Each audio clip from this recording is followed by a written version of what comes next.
Hey everybody, Dr. Sandal here. Today I want to talk about a really important topic, something that is massively underrated.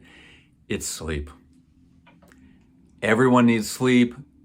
Everyone loves to get sleep. Everyone regrets when they don't get sleep, but there's a lot of nuance that our society doesn't really touch on, doesn't really get enough into.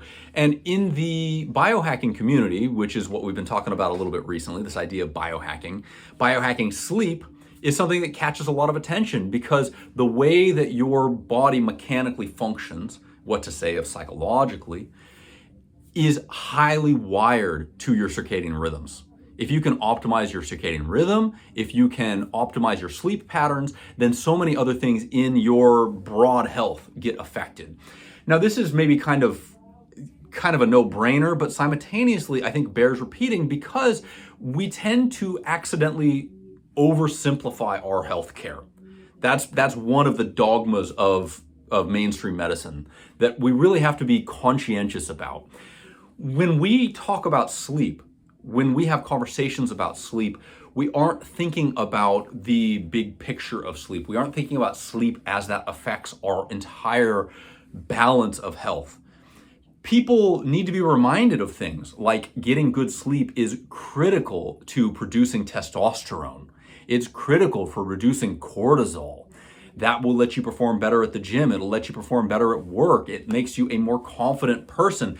All of these massive effects, they ultimately all stem just from optimizing your sleep. And so I'd like to really kind of dig into that and talk quite a bit about sleep today. So fundamentally, what is sleep? Let's just start there for a quick bit of philosophy. Forgive me. Sleep is a sort of metaphysical process. You know, why do we have this? People don't even fully understand evolutionarily why we sleep. There's a lot of speculation. There's very little certainty about it. You guys probably by now already know my attitude on this. It's a mixed phenomenon. You know, it's not just a mechanical phenomenon. It's not just a neurochemical phenomenon. It's a spiritual phenomenon. What else are dreams, right? Other than exploration of complicated topics.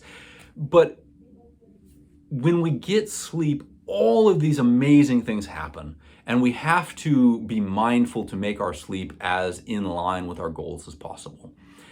Now, especially in the West, people tend to try to minimize sleep. There's this hustle grind set, right? It's like, let me get 6 hours of sleep so I can get more work done.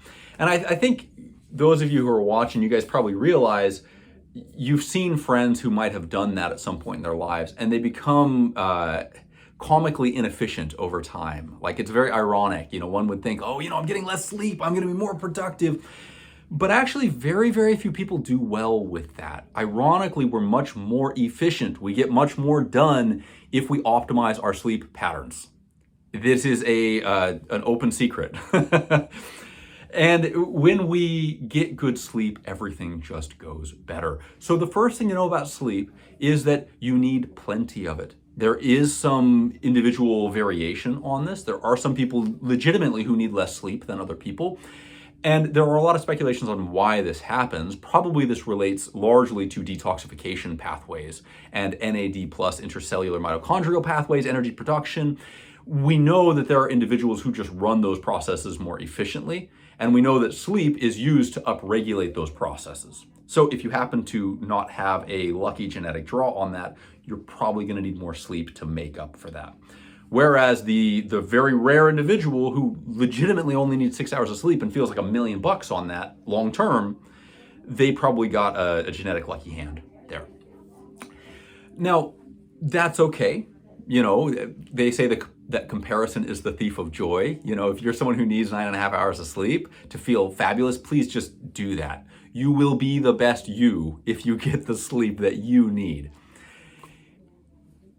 One of the things you can do to hack your sleep is to understand how much sleep you need. The best tool for doing this is to go to bed and don't set an alarm. When do you wake up? Now, if you've got kids or pets or something, maybe someone's kind of, there's something else that's going to wake you up. But if you can get a set of sleep where nothing interrupts you, when do you wake up? That's how much sleep you need right now. And that can change. Many of you are probably familiar with the concept of sleep debt.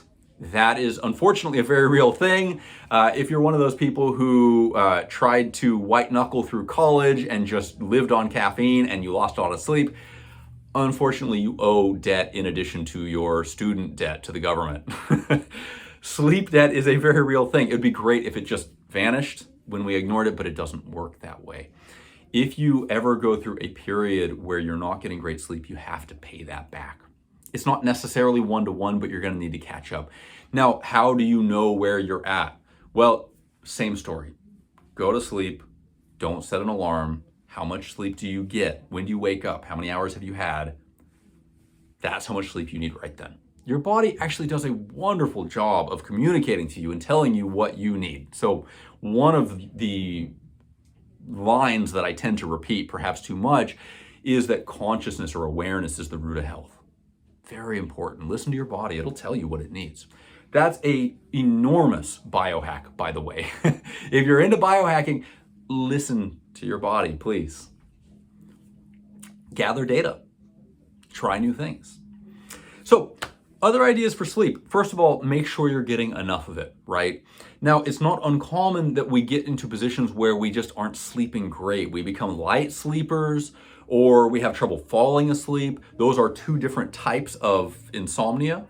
They're often in conventional medicine treated differently. Mainstream medical approaches, you guys won't be surprised to hear me say, aren't, I think, fabulous for treating sleep. Oftentimes, the pharmaceuticals that are used to induce sleep don't actually properly mimic sleep. They're called sedative hypnotics. They literally just make you forget that you didn't sleep. They don't actually engage the processes biochemically that sleep gives you. So they're acceptable in the short term. If you need them, if you're really struggling, that's great. But they're not the great long-term solution.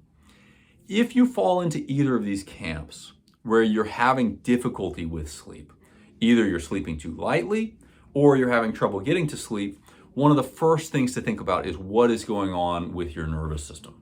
How activated are you when you're trying to sleep? Our natural state should be that at the time the sun goes down, we start to relax. Our nervous system, which is automatic, our autonomic nervous system is automatic nervous system, not something that's usually under conscious control. It's just running its own programming.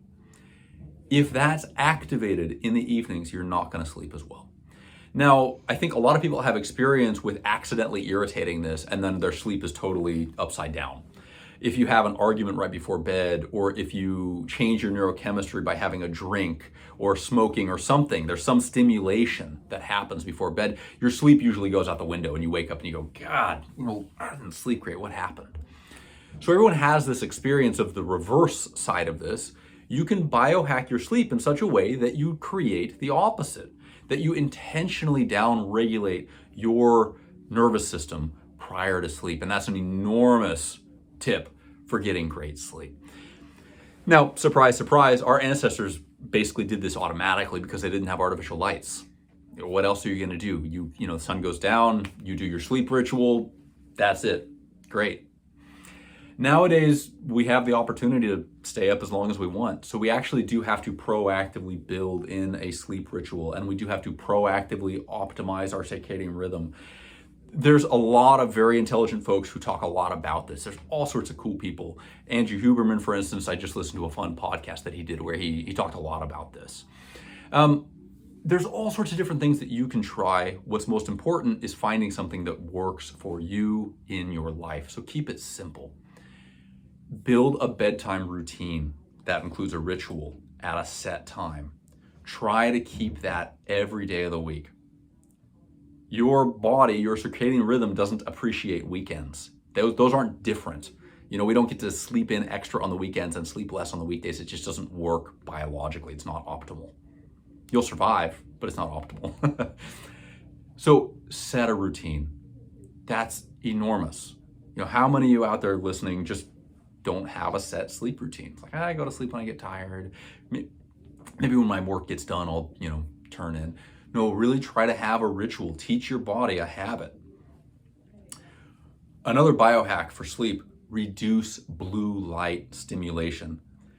I think this is becoming quite trendy, and with good reason. It's really quite simple, and it really works. Run this experiment yourself, try it. If you get blue light stimulation on your eyeballs, which obviously connect directly to your brain gets the message that the sun is up. It's high noon. A bright screen is not healthy at the wrong time. It should be high noon when it's high noon. It should be midnight when it's midnight.